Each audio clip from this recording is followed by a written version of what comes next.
This video is presented by VoiceOver article. In 2005, Berkshire Hathaway bought about 1 million shares of Lexmark. I haven't followed this story closely, but I assume the stock was purchased by Lou Simpson rather than Warren Buffett. I have only two reasons for believing this. The total purchase was small relative to Berkshire's investable assets, and the Lexmark purchase is typical of Simpson's investment philosophy, or at least, what little I can glean about his investment philosophy from his past purchases. Regardless of who actually makes the purchases, a new Berkshire holding always draws a lot of commentary. The commentary on Lexmark has been almost uniformly negative. Even many value investors have a very dim view of Lexmark at these prices. Now, I am not a contrarian investor. Psychology and sentiment do not enter into my considerations at all. I've bought stocks trading near 5-year lows, and I've bought stocks trading near 5-year highs.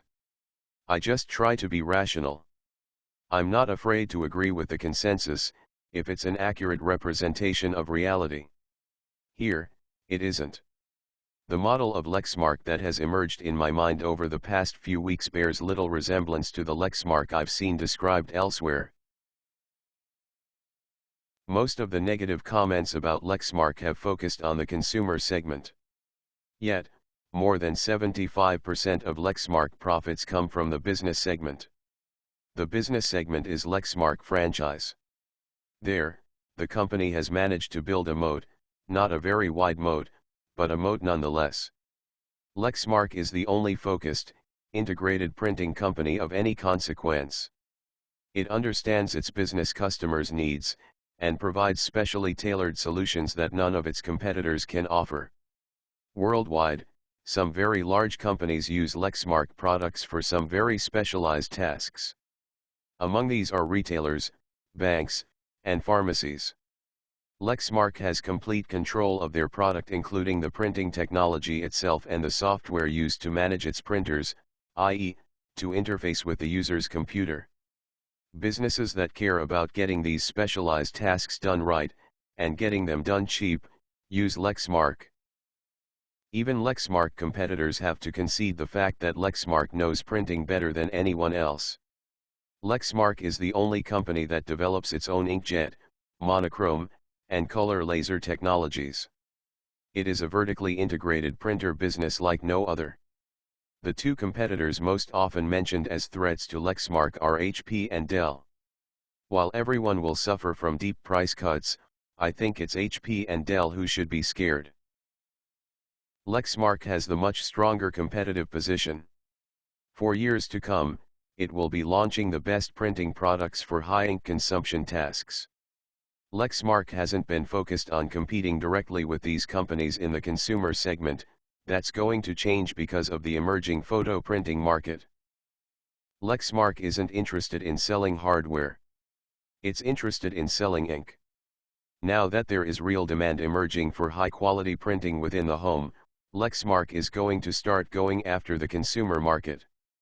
Over the next few years, Lexmark will be selling more printers in this segment. A few years after that, the company will see strong recurring revenues from ink sales.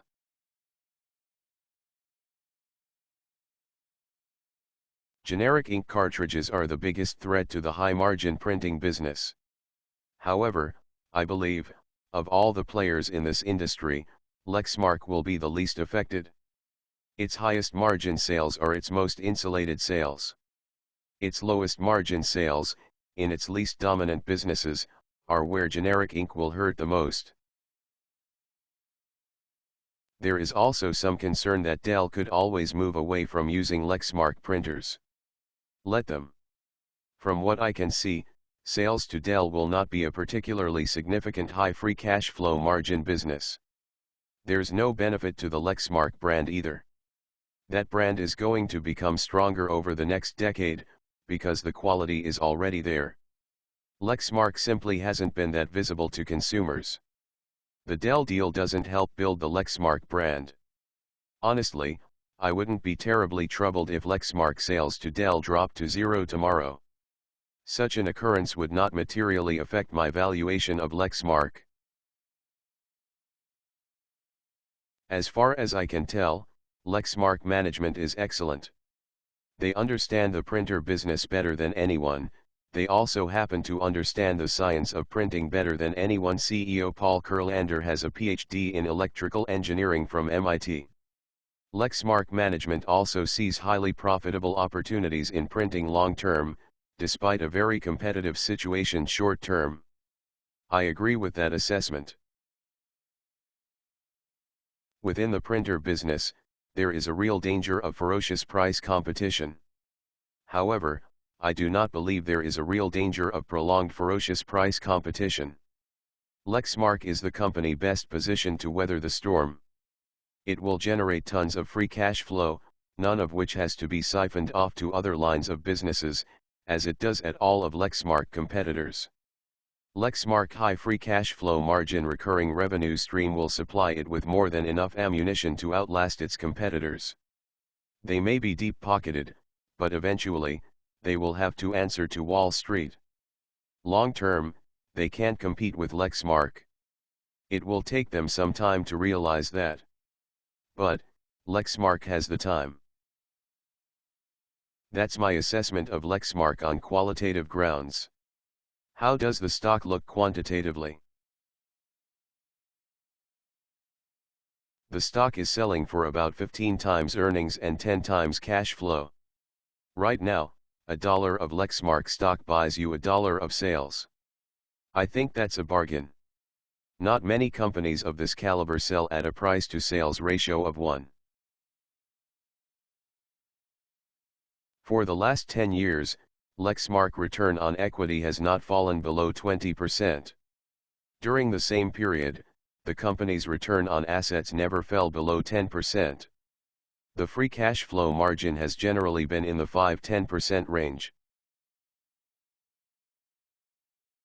I wouldn't be surprised to see Lexmark grow and free cash flow fall substantially in the next few years. However, long-term, I believe a return on equity of 15–20% and a free cash flow margin of 8–10% are sustainable. In fact, if I was forced to pick an exact row that Lexmark could sustain, I would pick 20%.